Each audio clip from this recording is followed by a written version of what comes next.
Well, new tonight, a vigil being held for George Floyd in Minneapolis. This is the George Floyd Square, where the 46-year-old was, of course, murdered by a police officer 1 year ago. And on this somber one-year anniversary of Floyd's death, Nevada Congressman Horsford spent some time with the Floyd family today on this difficult anniversary. And I spoke with the congressman about the somber and emotional meeting. But how is the family feeling in the wake of this verdict? Do they feel that anything has changed in the past year?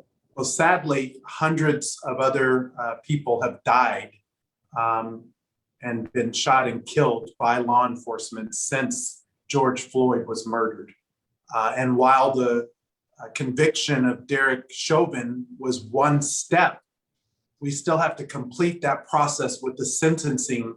And as I have said, and on your program previously, this is not just about one police officer in one law enforcement department.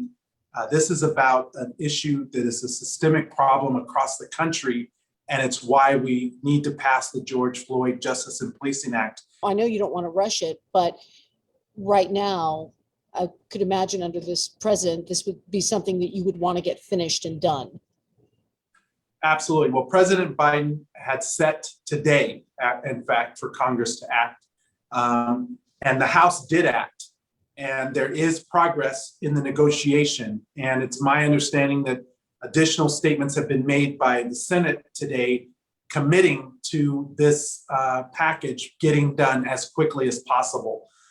What I'm committed to is working with my colleagues on both sides of the aisle in the House and the Senate, as well as the president, to get a meaningful package on the desk of the president to honor the legacy of George Floyd. And the bill has passed the House. The Floyd family wants to see a meaningful bill with reform that honors the legacy, as you just heard, of their relative George Floyd. There is no date right now on when that bill will be voted on in the U.S. Senate.